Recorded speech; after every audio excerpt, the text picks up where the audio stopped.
Awesome. So Ryan, if you can introduce yourself and start the presentation, the floor is all yours. Great, thank you.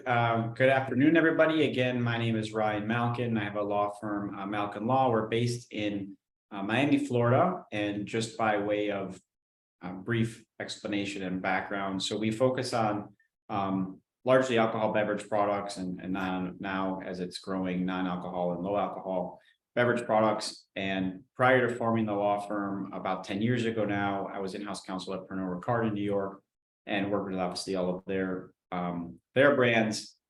And on the DTC side, I'm also counsel for the American Craft Spirits Association, and we've done a big push alongside of Discus and other industry members to try to get distilled spirits to be on par with wine for direct-to-consumer shipping. So I have a lot of experience in this area and happy to share some insights and some information, and obviously answer some questions at the end as well. But also, I just wanted to give one brief disclaimer, which is that the information in this presentation is for education and information purposes only, and not intended to be specific legal advice. So let's get going. So first of all, I just wanted to give a sense of the market. This is from the 2022. So 𝐂𝐏𝐆 and 𝗵𝐶ompliant is the software service offered by 𝐂𝐏𝐆.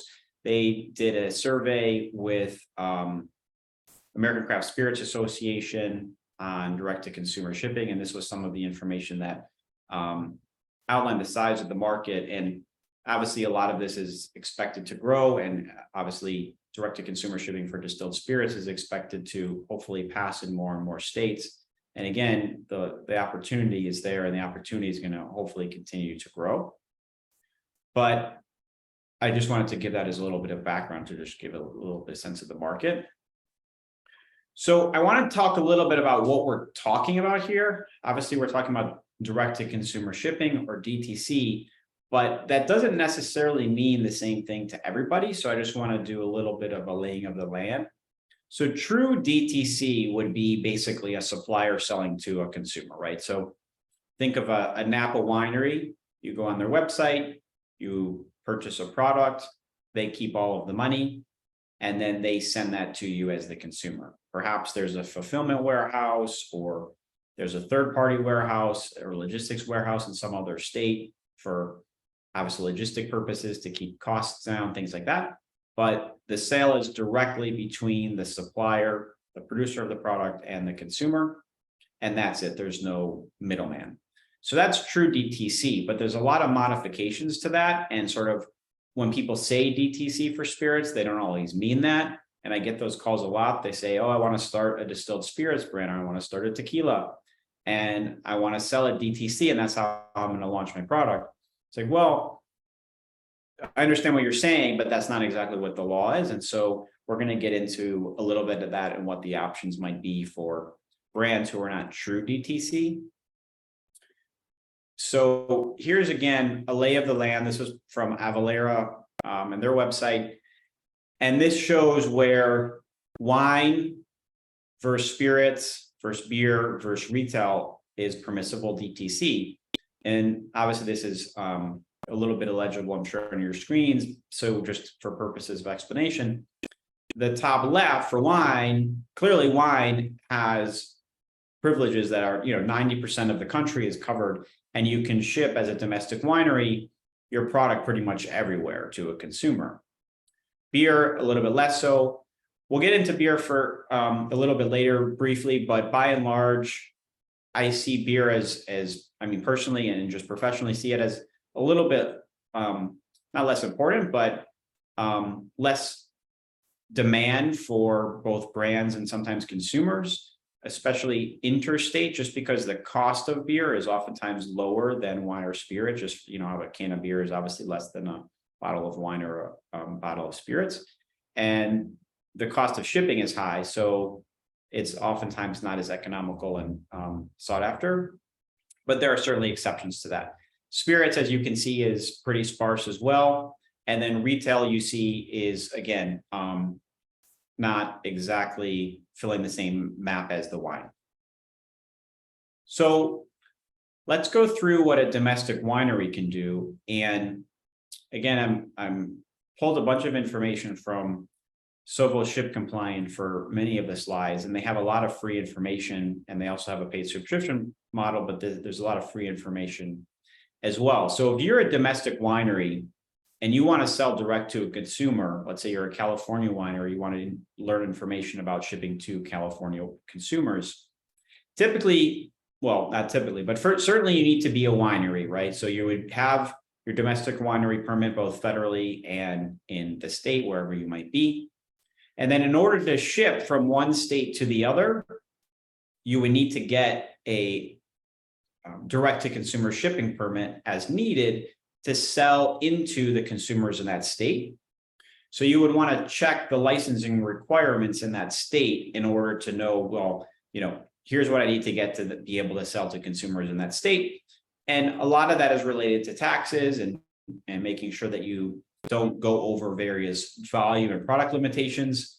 Some states say that you can only ship at, up to X number of bottles of wine into this consumer or into the state.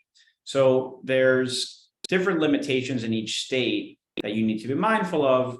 But by and large, domestic wine has a lot of privileges, and whether it's a lawyer or Ship Compliant or Avalara or some other third-party compliance software, they can work with you to get all the permits you need, manage the product flow, and kind of all of those things. And there's several other companies that work with domestic wineries to make sure that you have a good DTC experience for your consumers. So on the wine side, it's, I would say, the easiest, especially on the domestic wine side.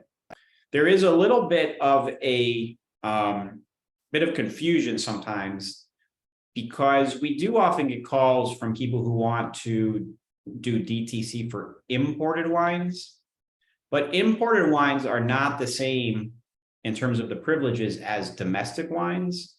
A domestic winery who actually has the winery permit are where the privileges lie, but an imported product does not have those same privileges, and therefore would typically be the same as distilled spirits, because you're actually working through a retailer in the 3-tier system.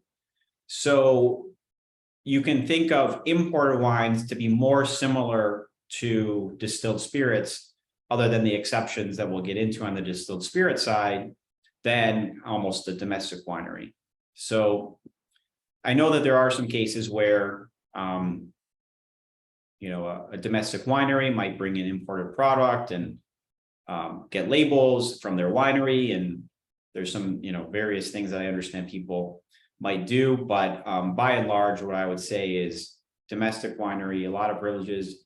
Imported winery or imported wines, think of it more along the lines of the 3-tier system, similar to most distilled spirit brands. And just so everybody understands what I say, or what I mean by the 3-tier system, obviously you're in a DTC seminar that talks about alcohol beverage. So just to make sure we're all on the same page, the 3-tier system is in the US how all by and large products are sold, but for exceptions. So the producer or importer would sell to the wholesaler, who would then sell to the retailer. So the first 3 tiers, those 3 tiers.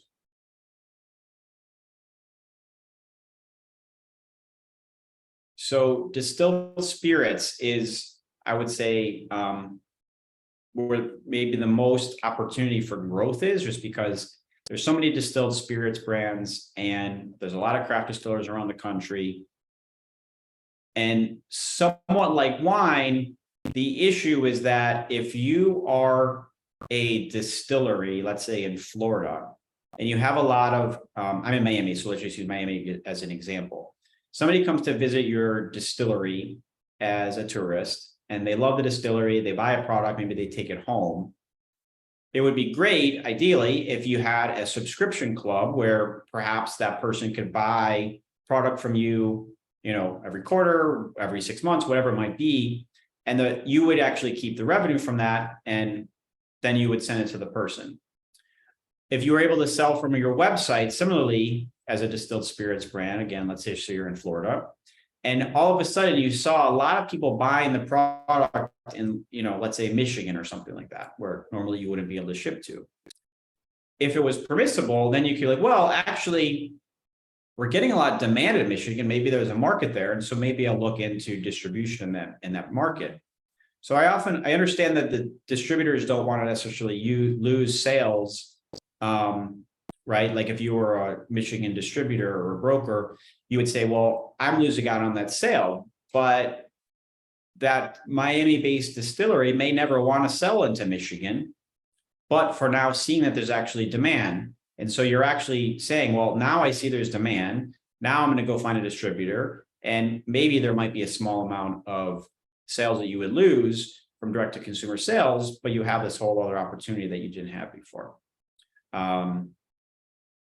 So I would say many states allow sales from the distillery itself. And during COVID, there were some privileges that went into place, like in New York, where you could sell because people weren't going to the actual distilleries. There was a privilege that expired.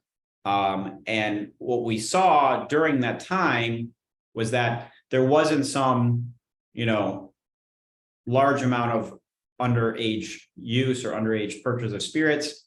And that's oftentimes what the regulator's concern is. Well, if we allow this for spirits, which they largely deem, and the regulations largely deem more evil than wine or beer, then, what's going to happen? And by and large, we didn't see that. And so, now we're saying, well, let's go ahead and have a further push for distilled spirits. So for distilled spirits, again, it would be straight from the distiller to the consumer.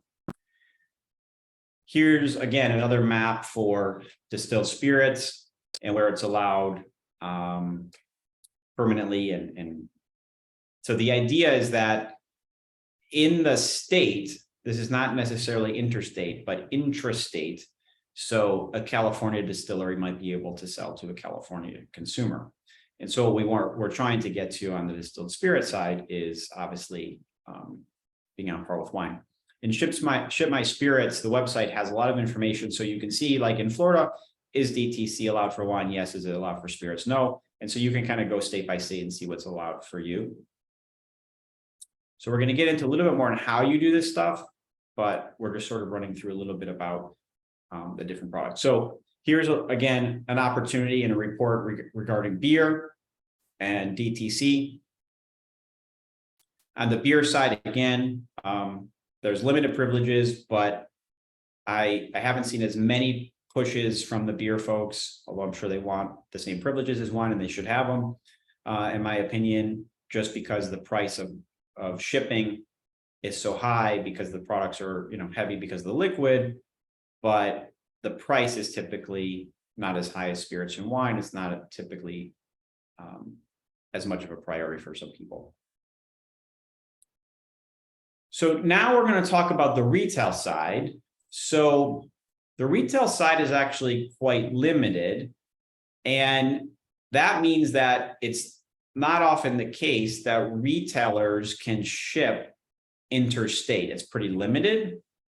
So because the retail side is pretty limited on either whether it's beer or largely spirits or imported wines, the way that a lot of people do this is they work through third parties. And so if you went to your brand website, perhaps you might direct people to 𝐷RIZLY, which is obviously just, a three-tier system. Product gets to retail, or you go to 𝐷RIZLY, and then 𝐷RIZLY outlines where the product can get delivered to locally. Pretty straightforward. Reserve Bar has a marketplace, as do some of these others, but they also oftentimes offer a kind of a white label option.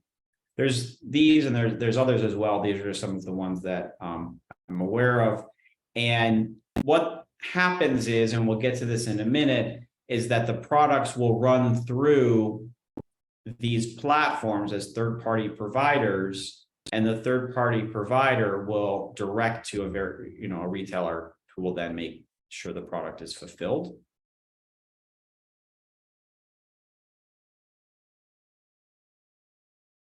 So the UPS and FedEx have policies regarding shipping of alcohol. And one thing just to kind of point out here that everybody should understand is that there is a difference between shipping and delivery. Shipping would be when you go through a common carrier like a UPS or a FedEx, whether it's intrastate or interstate. So, FedEx or UPS picks it up in a box and, takes it to the person's door. Delivery would be for a liquor store driving it in their car over to you. So as you can see, there's pretty specific rules around shipping of products by UPS and FedEx.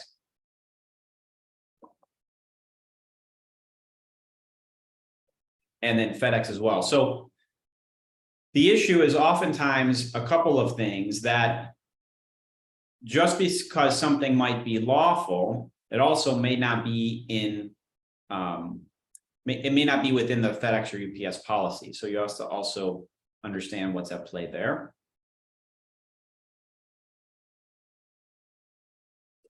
All right, so here's kind of where we're going to run through how this might work. So the bottom, let's start at the top. So the way that it would flow is you as the brand would engage a third-party provider. Again, we'll go back a second just to kind of make sure we're on the same page. The third-party providers would be, some of these different companies. Let's just say you worked with 𝗧𝗵𝗵𝗶𝗴 or Passion Spirits or, Flavor or whatever, Speakeasy. So that would be the third-party provider, and you would engage them.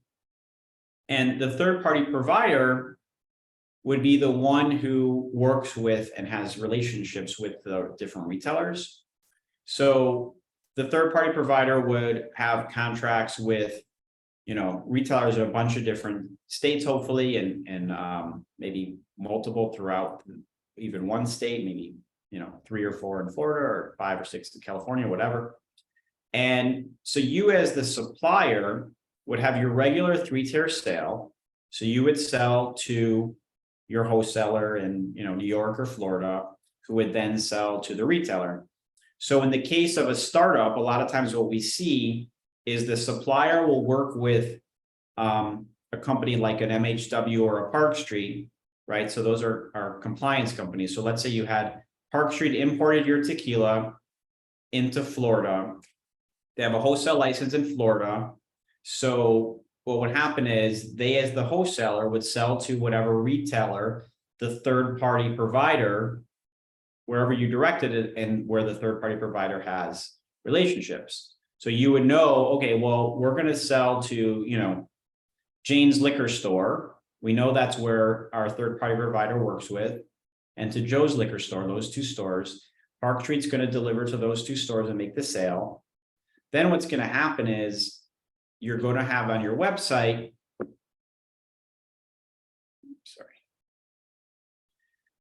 you go to your website, you click buy now, you add this particular product to the cart.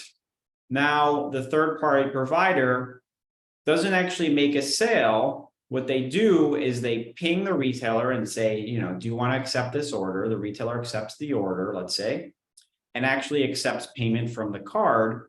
And so your sale is actually taking place over here at the retail side, is the typical scenario. That retail partner would then give a marketing fee to the third-party provider, which is typically how the third-party provider gets paid, plus perhaps a web maintenance fee from the supplier. And now the consumer is going to receive the product from the retailer through the 3-tier sale. So that's typically how it would work for distilled spirits products or imported wine or any product that's not allowed to do true DTC. There's also some, middle ground where if you were allowed to do DTC in your state, but not in other states, you could potentially have a third-party provider who directed some orders to you for states where you're allowed to ship or deliver to versus the 3-tier sales, what we could call them as the 3-tier sales.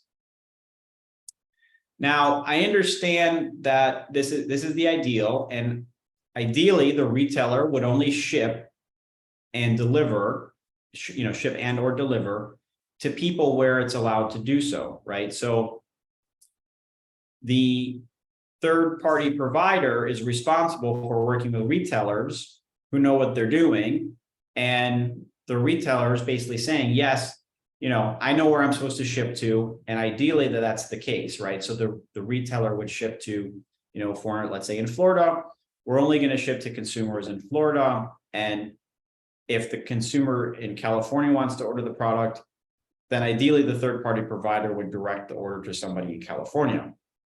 And by somebody, I mean a retailer. So typically you would have this sort of patchwork.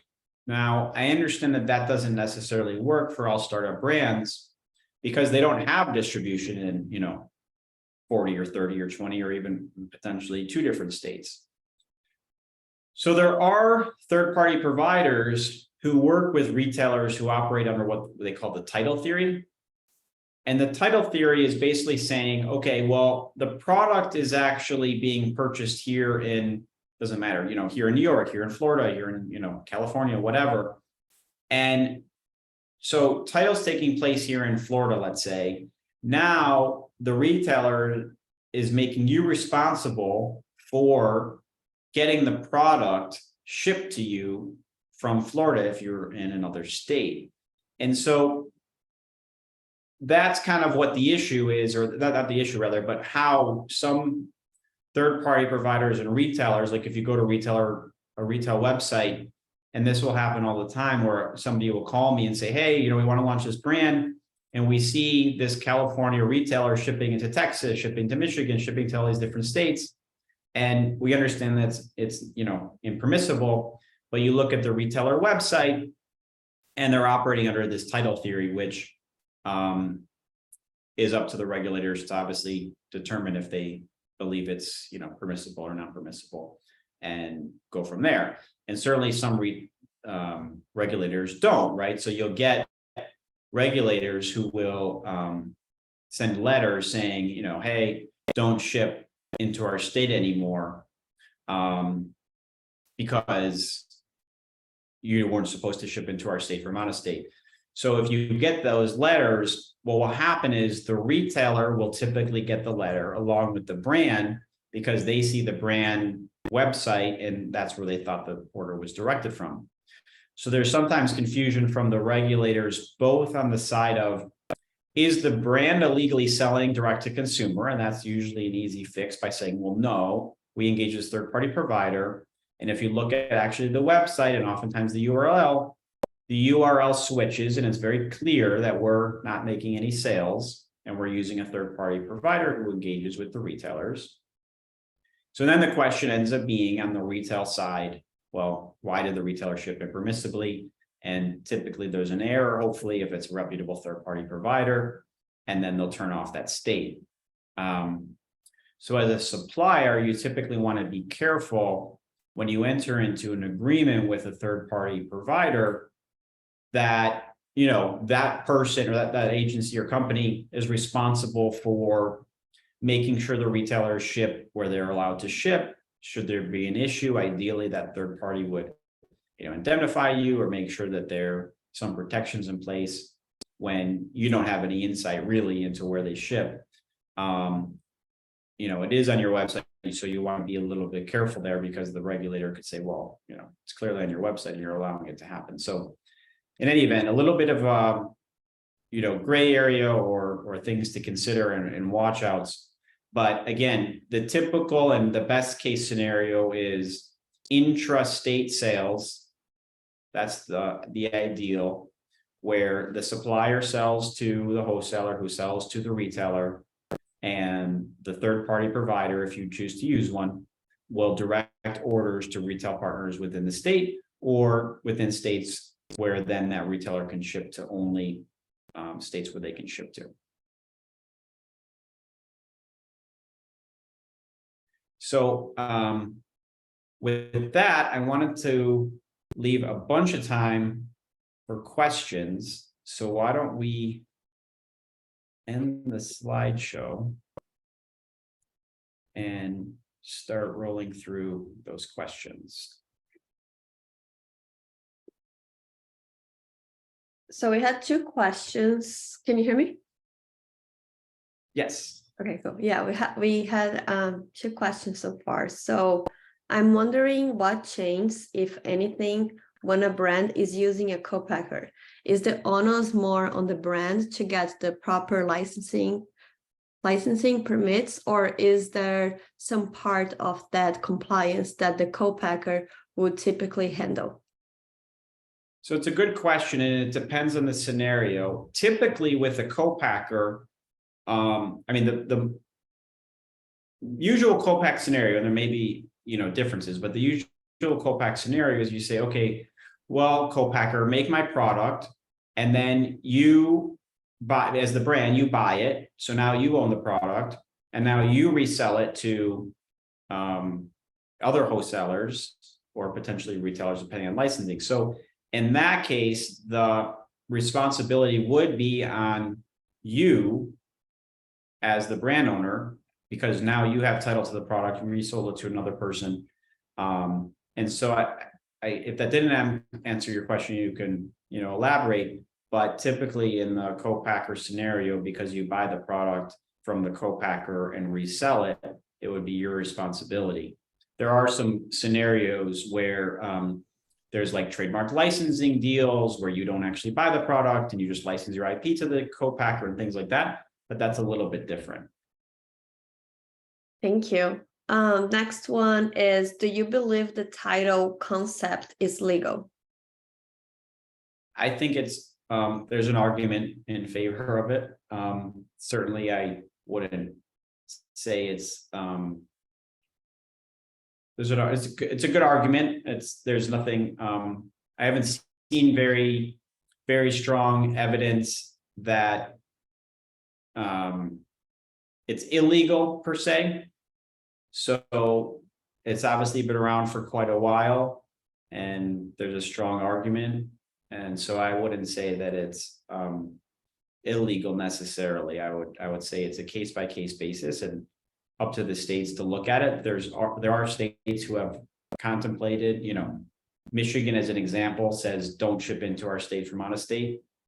So, you got to kind of consider the states you're shipping into and how strong you feel the case law is in that particular state to determine whether or not you're comfortable or the retailer is comfortable with the title theory. And on the brand side, you want to make sure you have all the protections in place, because it is ultimately the retail making the sale and shipping into the state. So while there is some risk on the retailer and the third-party provider, while there is some risk on the brand and the third-party provider, I would venture to say that the retailer is the one most in jeopardy of potentially loss of license if a state disagreed. And I think this would be a follow-up question. Sounds like the only way to ensure compliance is intra-state shipping from retailers that guarantee they only ship from that state. Well, there is, and we can go back to the other slides, but there are a few states where retailers are allowed to ship interstate. It was limited. There was, maybe I think it's say like 11 or 8 states, but it is pretty limited. And so if they're shipping within those allowed states, then certainly it's fine. Beyond that, if you're looking at not considering a title theory and just what's 100% clear, then yes, it would be intrastate. You would say, well, only Florida retailers are going to ship within Florida, California retailers can ship within California, plus wherever California retailers can ship to. So they do have to work out a little bit of like a patchwork of like where can you ship from where to kind of get to a map. Thank you. Do you know any companies like ShipStation that provide competitive rates for shipping alcohol? I don't know of any offhand that I honestly don't really look into the rates, so I don't really know. Thank you. Let me go here to the chat. I have some here. Are you able to elaborate on D2C through bricks and mortar physical store presence, specifically for a brand that contract distills and brews? Sorry, my accent sometimes, like some words are hard for me. For example, a brand that contract manufactures a beer/spirit and doesn't own a brewery. Are they somehow able to have an owned and operated physical presence and either sell in a store or have pickup events? One moment, let me just read through this again. Oh, it's on Adam question. It's on the chat. Yeah. Oh, thank you. Let me see. Brandon.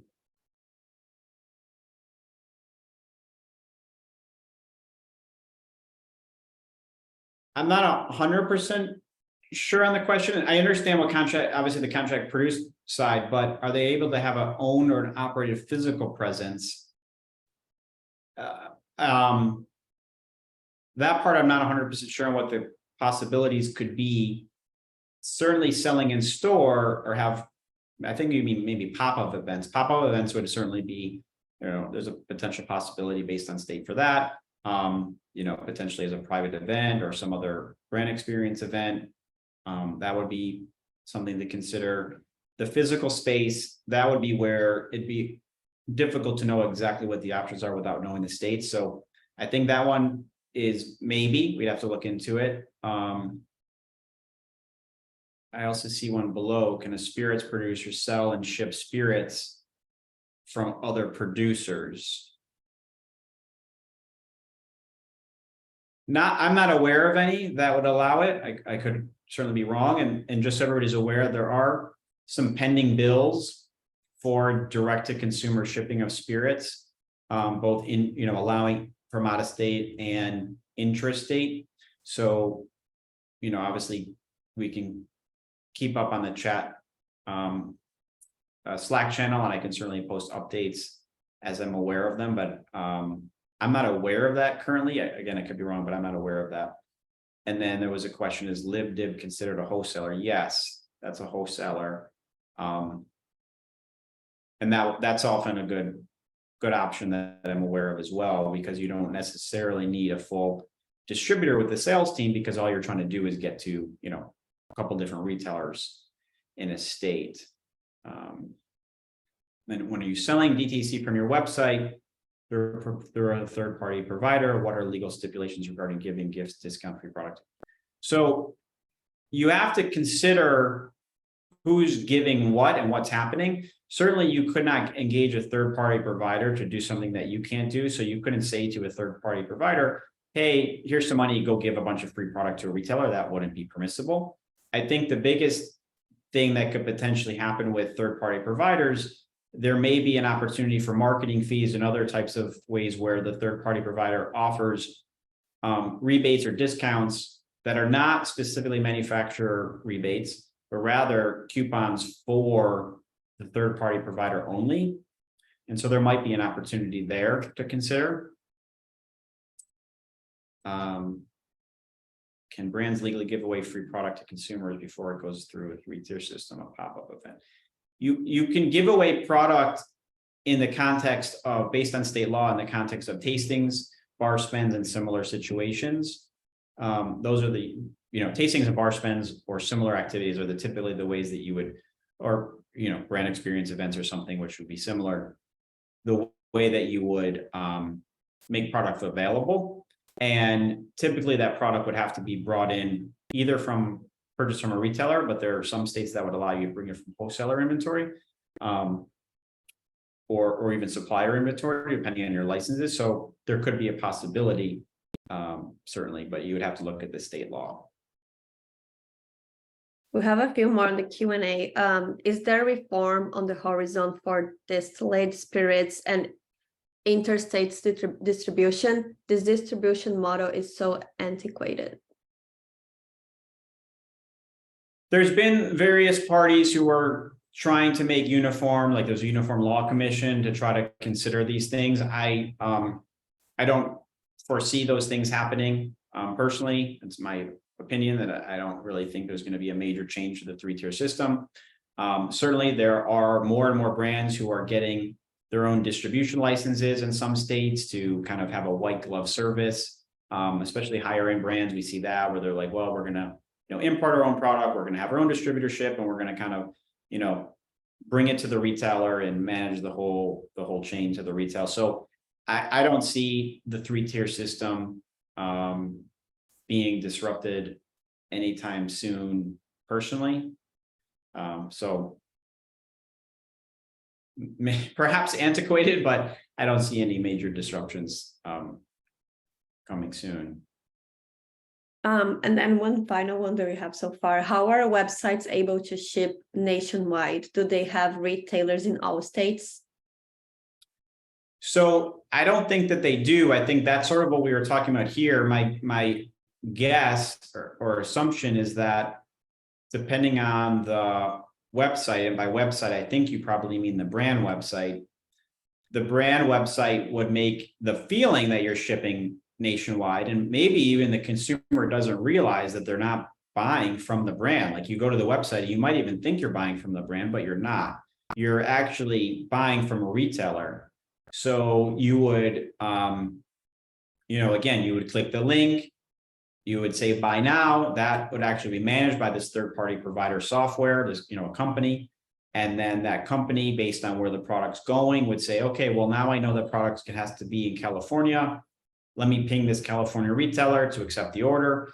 And similarly, if the product was, going to a consumer in Florida or New York, it would ping a retailer in those different states to have the product. So it's not that the brand is shipping nationwide. It is the feeling, but not necessarily, in fact, what's happening.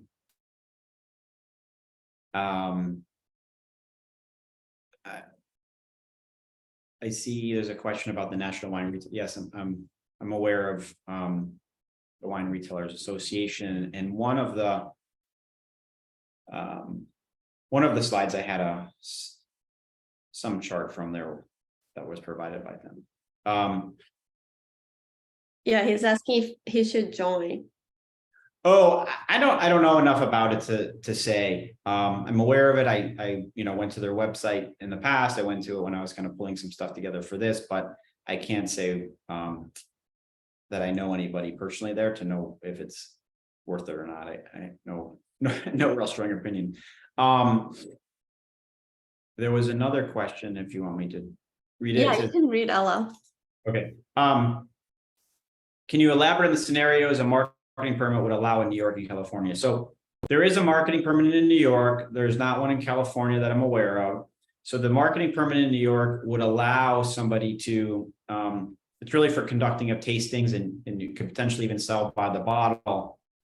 So it also allows you to take orders on behalf of wholesalers. So the marketing permit's a great permit to get in New York. Again, to do tastings, things like that. California doesn't require the same or have the same sort of marketing permit.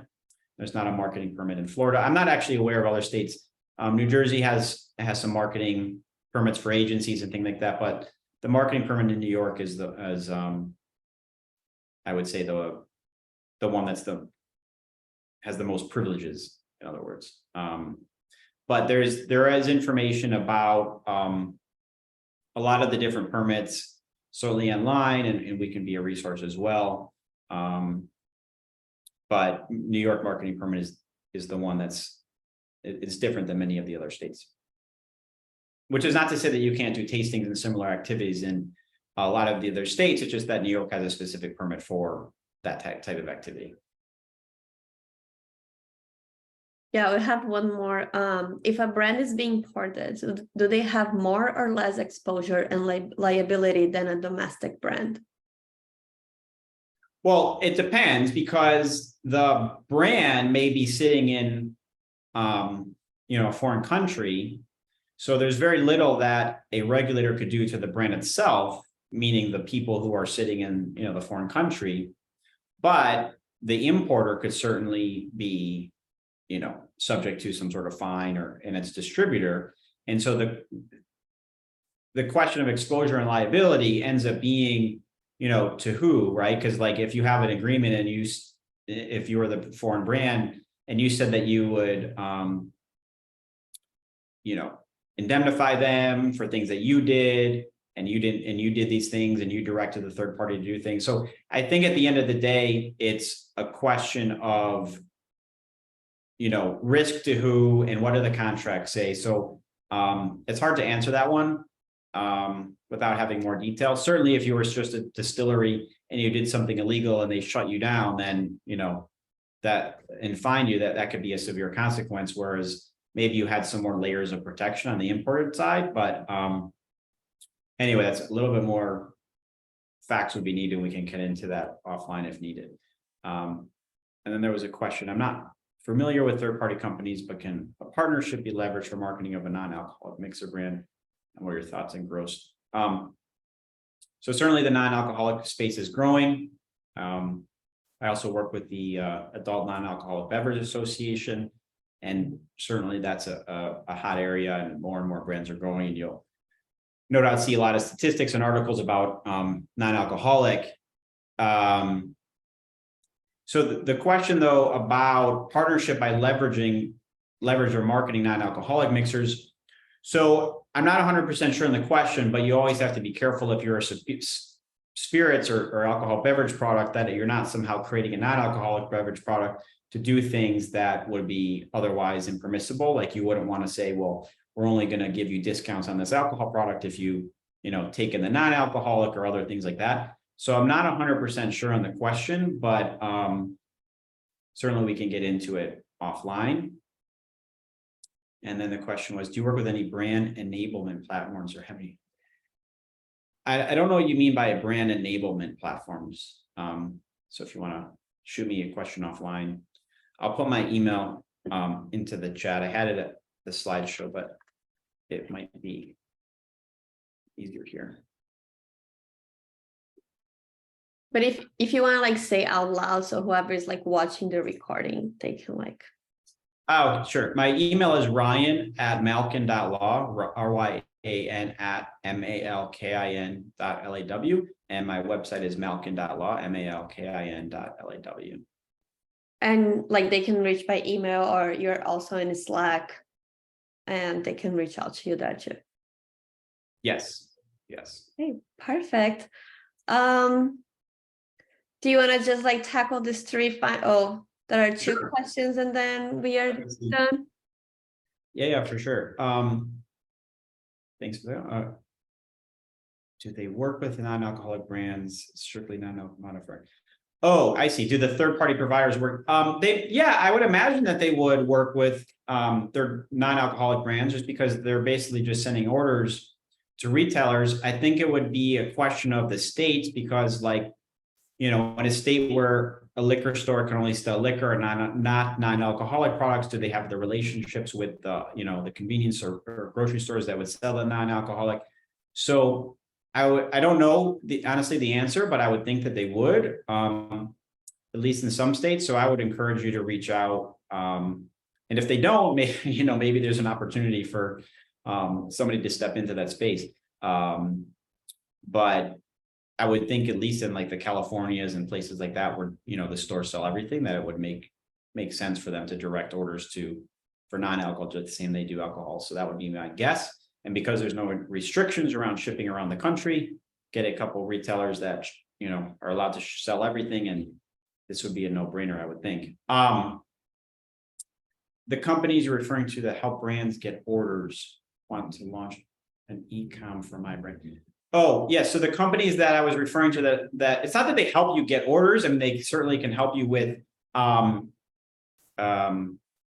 of marketing, but by and large, you would drive traffic to your own website, and then the orders would be fulfilled through retailers within their network. And some of the ones that I had mentioned that I've heard of are like 𝗧𝗵𝐻𝗆𝐺, there's 𝐕𝐢𝐝𝐴, there's Passion Spirits. There's a variety of other ones, Reserve Bar. There's also now some in the NFT space called Metacask is one that works in the NFT space. That's pretty interesting. So there's a lot of different Speakeasy is another one that works within the alcohol space. So there's a bunch of them out there that work specifically within the space. Perfect. Well, Ryan, I appreciate your time and sharing your experience with the community and everyone that stayed with us this whole time and engaged with all the questions. So he dropped his email here in the chat. You guys can reach out through email or Slack with any follow-up questions. And yeah, I hope you enjoy the rest of your days. And thank you so much again, Ryan. No, thanks for everybody for joining. Hopefully it was helpful. Yeah, it was super helpful. Thank you. Okay, bye. We talk soon. Bye, everyone.